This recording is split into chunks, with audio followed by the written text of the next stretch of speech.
여러분, 요즘 하루를 마치고 조용히 누웠을 때 이런 생각이 스쳐 지나간 적 없으십니까? 나는 왜 이렇게 지쳐 있을까? 이만큼 살아왔는데 왜 마음은 가볍지 않을까? 몸이 힘든 것도 힘든 것이지만 마음이 지칠 때는 말로 설명하기조차 어렵습니다. 겉으로 보기엔 다 괜찮은 것 같은데 혼자 있을 때는 이유 없이 가슴이 답답해지고 아무것도 하기 싫고 사람을 만나도 기쁘지 않고 그동안 잘 버텨온 자신이 갑자기 초라해 보일 때가 있습니다. 이럴 때 사람들은 말합니다. 힘내세요. 괜찮아질 거예요. 하지만 정말 지쳤을 때는 이 말들이 오히려 공허하게 들립니다. 왜냐하면 우리는 이미 충분히 힘을 내왔기 때문입니다. 그래서 오늘은 가볍게 기운을 북돋우는 말이 아니라 인생의 가장 바닥을 통과한 한 사람이 어떻게 다시 살아갈 수 있었는지에 대한 이야기를 천천히 나누려 합니다. 이 사람의 이름은 빅터 프랭클입니다. 빅터 프랭클은 오스트리아 출신의 정신과 의사였습니다. 그는 평범한 의사로 살다가 나치에 의해 강제 수용소로 끌려갑니다. 그곳에서 그는 부모, 아내, 형제자매, 가족을 거의 모두 잃었습니다. 사람이 인간으로서 견딜 수 있는 거의 모든 것을 그곳에서 경험했습니다. 굶주림, 추위, 폭력, 모욕, 죽음.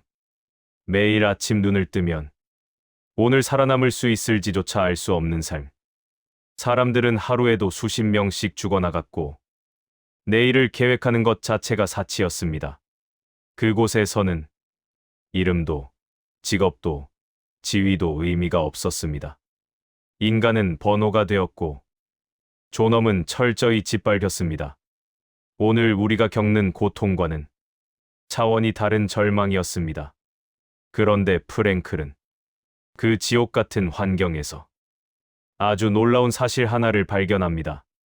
같은 상황에서도 어떤 사람은 끝까지 인간으로 남고 어떤 사람은 빠르게 무너진다는 사실이었습니다.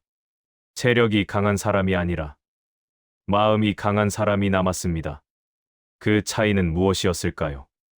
프랭클은 그것을 한 단어로 정리했습니다. 의미. 그는 수용소에서 이런 장면을 보았습니다. 자신도 굶주린 상태인데 동료에게 빵 한 조각을 나누는 사람. 쓰러진 사람을 부축하다가 자기 몫의 생존 기회를 포기하는 사람. 모든 것을 빼앗기고도 끝까지 인간다움을 지키는 사람들. 반대로 조건이 조금만 나빠져도 스스로 삶을 포기하는 사람들도 있었습니다.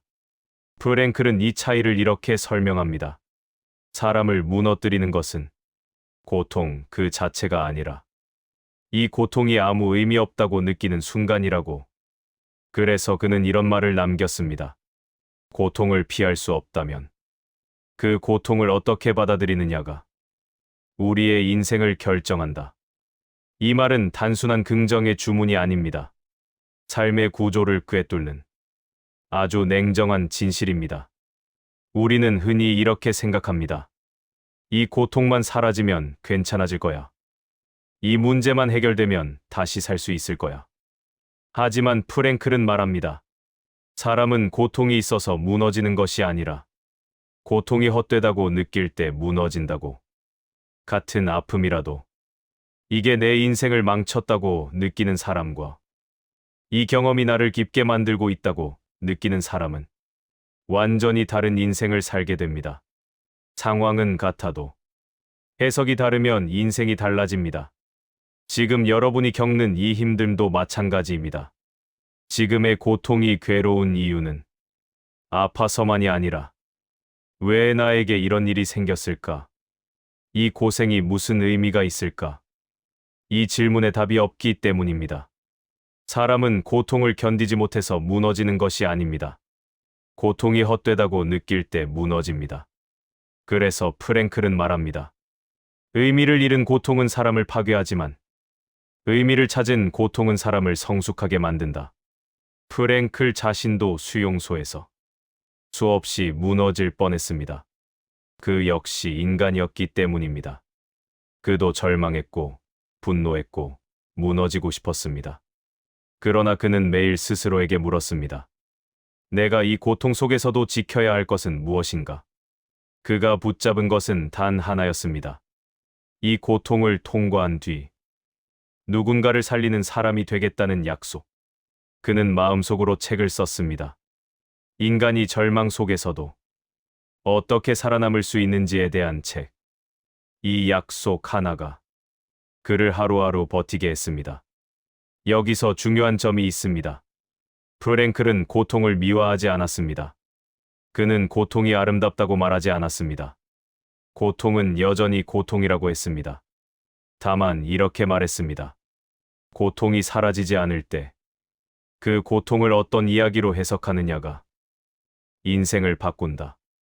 지금 여러분의 삶에도 피할 수 없는 고통이 있을 수 있습니다. 건강, 관계, 일, 외로움, 미래. 지금 당장 해결할 수 없는 문제도 있을 것입니다. 프랭클은 이럴 때 이렇게 말합니다. 당신에게는 상황을 바꿀 자유가 없을지라도 그 상황을 대하는 태도를 선택할 자유는 남아있다. 이 말은 아주 중요합니다. 우리는 많은 것을 통제할 수 없습니다. 그러나 내 마음을 어디에 둘지는 아직 내 손에 있습니다. 지금의 고통이 여러분 인생을 망치고 있는 것이 아니라 여러분 인생을 깊게 만들고 있을 가능성도 있습니다.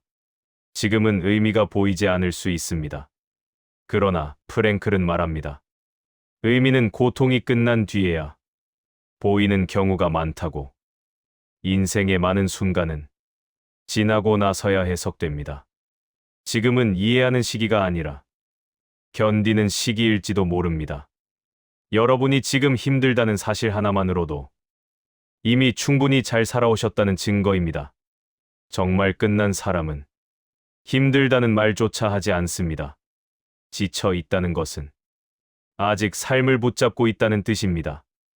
오늘 이 이야기를 들으며 이 말 하나만 마음에 남기셔도 됩니다. 지금의 고통은 당신 인생을 망치고 있는 것이 아니라 당신 인생의 깊이를 만들고 있을지도 모릅니다. 오늘은 해결하지 않아도 됩니다. 오늘은 강해지지 않아도 됩니다. 오늘은 그저 버텨도 됩니다. 당신이 오늘 하루를 견뎌냈다면 그것만으로도 충분히 잘해낸 것입니다. 지금의 당신은 약한 사람이 아니라 너무 오래 강했던 사람입니다. 이 말만은 오늘만큼은 스스로에게 해주시기 바랍니다. 나는 지금도 최선을 다하고 있다. 지금은 이 말이면 충분합니다.